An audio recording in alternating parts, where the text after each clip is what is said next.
What's going on, everyone? Welcome to a new episode of Mostly Wrong Opinions. I am Tyrone. That is Devin. Wait! Before we go forward with this film, please do us a favor and hit that subscribe button right down there. It really does help out the channel. Now, this film, I hope it actually ended. Okay. Halloween ends. Let's get into it. It's been 4 years since Michael Myers vanished without a trace. This movie takes place 4 years after the events of the first film. We're introduced to a new character. His name is Corey. And Corey Cunningham. Corey Cunningham. And he is an unfortunate fellow because something happens at the beginning of this film. And he is marked as the new town monster. And it tears him apart, you know, and he's picked on by high schoolers. Band More members. specifically, band. Dude, look, I was in the band, okay? If we'd have picked on you, dog, you were low. Like, you were down in the bottom total pole, all right?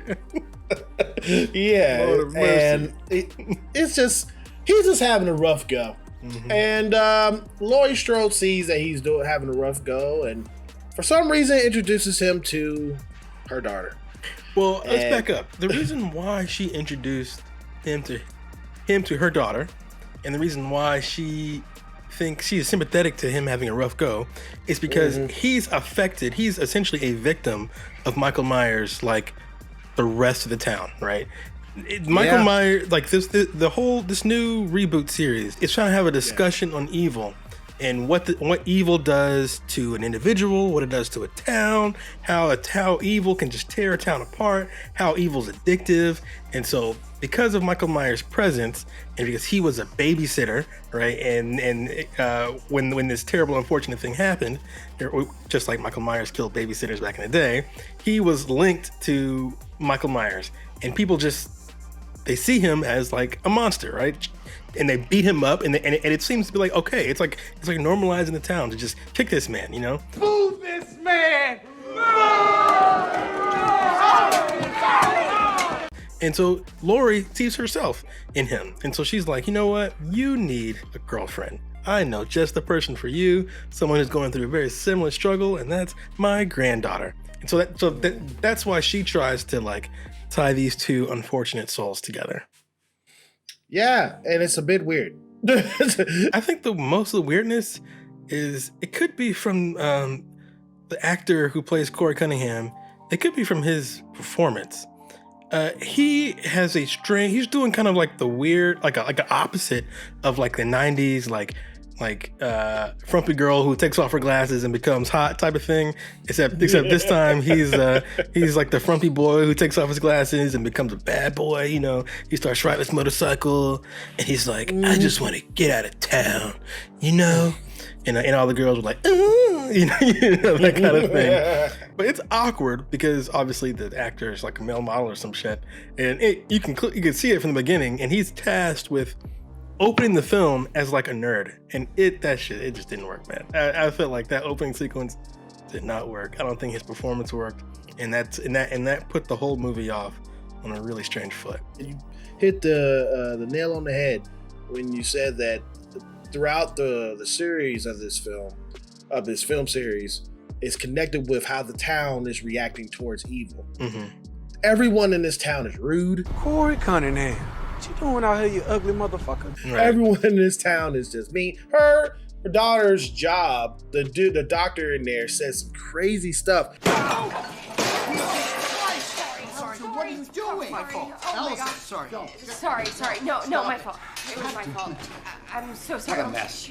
Just clean it up and get a goddamn sterile kit. The dialogue in this film is nuts, man. No, yeah, it's bizarre. Her mom said something. Laurie Strode said something to her daughter, saying that you need a man that's gonna grab you and hold your tits. Something that's so crazy. You know, you need to find someone that can let go, that makes you want to rip off your shirt and show grief your fucking tits and say, you know what? Let's go. I'm dead. Huh? That's I was really in the theater like, whoa. That's really funny. Danny McBride and the other 4 people that wrote this script, which I feel like it had too many hands in the pot. Y'all are weird. See, I think the series got weird because in my opinion, this is not where the Halloween series is at its best. To me, I think the Halloween series is at its worst when it does more supernatural stuff, right? And it's really hinting somehow that Michael Myers is supernatural, and just his presence. Should they even call his presence an infection? You know, people can just feel it. Maybe they can't see Michael Myers, maybe he's not there, but it's just seeped into the town like an infection. And that guy, Corey Cunningham's character, he's got a cut in his hand. It's getting infected, and they're like, "Oh, you've been infected." Like, I get it. I get what you're saying. Like, let's move forward. But so I think, to me, this isn't where Michael Myers is at his best. I think Michael Myers is at his scariest when he's a nameless, faceless serial killer with no motive. That's it. He's not some sort of supernatural monster. He's not something that's like borderline immortal. He is just a creepy guy with a creepy mask on that will not go away, and you don't know what he wants, right? To me, that is where he's scariest. Here, we find Michael Myers living beneath the town in a sewer, more or less just like being old and like seemingly like he's dying. And that, to me, is okay, but that doesn't make Michael Myers, the character, particularly interesting or scary. Yeah, for sure, man. Like, if you look at his actions in the first one of this reintroduction of him, he was killing it, literally. Right. And in the second one, he was even killing it more because the movie was called Halloween Kills. Yeah, he was literally circled around people and he just killed everybody in the circle. Like, it was just ridiculous. Like John Wick. I remember we said that in the review. That yeah, he's like John Wick. Or he got the star like Mario. Beep, beep, beep, beep, beep, beep, beep, beep, beep, beep, beep. That's what he got. Exactly right. So, but in this film, this man looked like he need an AARP plan. Yeah. It was a scene where he had to get up, and the guy was like, "Get up!" Corey Cunningham was like, "Get up!" And Michael Myers was like, he was like, "Hold on." Yo, that is not scary, man. That's kind of like pathetic and sad. But now let me touch you on the supernatural thing, please. There is an instance that comes in where Michael is a data transfer in my mind. Again, all the supernatural stuff is so stupid and it just does not work. But please go ahead. He catches this kid in the sewer, drags him into the sewer after he gets beat up by the band kids again. Mm-hmm. and he catches him and he looks into his eyes, and he like, the kid flashes, his life flashes before his eyes, or he sees the life of the kid in his eyes too. Yeah, they have some sort of connection. Data transfer. Yeah, they're just like, someone called it Stab Man and Robin. Stab Man and Robin, yeah, be my Robin. Yeah, exactly. Yeah. So he goes out there and this kid is basically turning into Michael Myers. Now, before we continue, I kind of pegged that early before they did the data transfer thing. I was like, why did they cast this guy? Because first of all, this actor, his face just kind of looks like The Mask.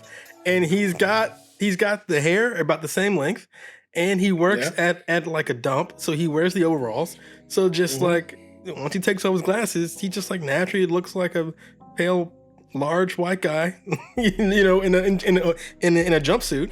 So he kind of just looks like Michael Myers. And there's a scene early on where he thinks Michael Myers is going to be in the house when Michael Myers isn't, and then he's framed for a murder and he's holding a knife. And so I'm like, oh, that's interesting. So I could tell there are drawing parallels between him and Michael Myers. And even after that, before the data transfer, as you call it, he does a very Michael Myers-y thing, where he gets kicked off a bridge, and the bridge has no water. There's no water in that bridge, man. He just goes and just hits the ground and like survives. And so I'm like, what? How is he alive? Then I'm like, oh, he's doing like a Michael Myers thing where you can just survive off of like pure hate and anger, I guess. And so I think that's some of that Not stuff. even just survive. You didn't break a bone, man. No, he was fine. I thought he limp or something. No, he was like sprinting after that. He was good to go. He had like a scuff, a very like handsome scuff, like on his head. He's like, it got to a fight, you know, because he was The kind where the white boys got to move their hair. Yeah, exactly.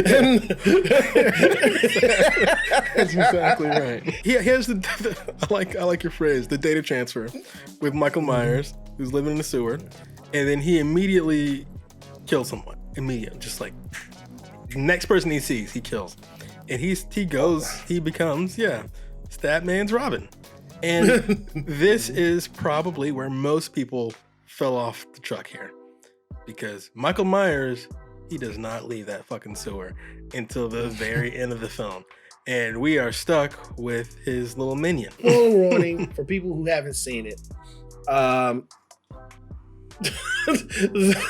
In the trailer, which is a trailer fake out. Yeah, I was gonna mention that too. She says, Maybe the only way he can die is if I die too. but that ain't what happened. You're right. That line that was in the trailer was not in the movie. And then one of the weird things about the ending is I think the movie forgets that we saw Halloween Kills, right? We saw this man survive like gunshot blasts and getting shot, getting caught on fire. Like, and now a kitchen knife does it? A kitchen knife? It's like, oh, you found my only weakness. I'm like, what? I don't understand how that killed him. The movie kept contradicting itself, and I couldn't really get into the film, and I couldn't really get into some of its themes, which I thought its themes were interesting, about how evil and hate is addictive, you know, like a drug or something, you know. It's like once you have a taste, you need more and more and more. And once you see someone else acting that way, you behave that way. Like I kind of like that theme, but it's an awkward fit for Halloween. And this was a really awkward, clumsy conclusion to this Halloween series. They tripped over themselves on this one, buddy. Yeah, they really did. Let's go ahead and get into the rating of Halloween Ends. I did still like the cinematography in this film, because it still looked kind of old-ish, you know? I can see that. The way that they edited it is just not in my taste. So I'm going to have to rate this film a D+. D+. So I guess I didn't hate the film, and I agree with all your points. So I'm going to rate this one I'm going to give this a C-. Again, worst rating I can give it. Boring, forgetful. Already in my mind, it has melded into the events of Halloween Kills and the first Halloween, the reboot. I can barely tell these three films apart. But I think there are some good things in this series. Like, again, it's conversation wants to have about evil. I think that's genuinely good and genuinely interesting. But to limit Michael Myers in the way they did, and then at the same time expand him in the weirdest ways, to me does not work. So what ends up happening is you're just waiting for the gore, you're waiting for the blood, you're waiting for the stabs, and if you are a bloodhound or a gorehound, boy, this ain't the movie for you, because Michael Myers kills literally 2 people. 2.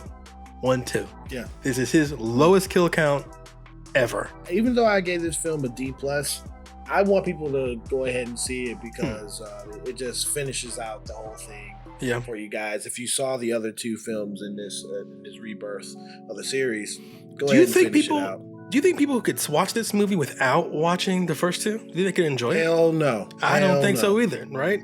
It's so intrinsically linked to its previous 2 films that this film would be utter nonsense, right? If you hadn't seen the first 2, it even has a little recap at the beginning of this film, so that you can. So had a recap to 1978. Yeah, sure did. Had a 40-year recap. Yeah.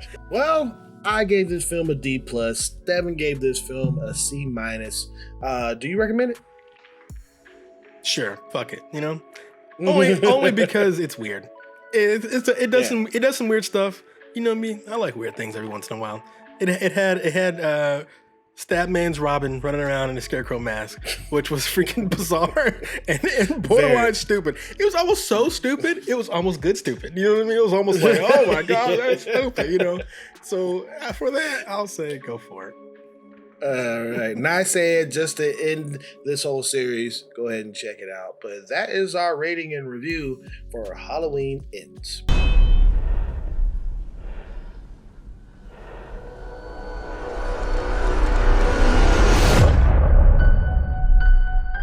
Hey, thank you for clicking on this video. We have been gaining subscribers, we've been gaining support, and you guys are very special to us. So, if you're new to us, please hit that subscribe button right down there if you like this review.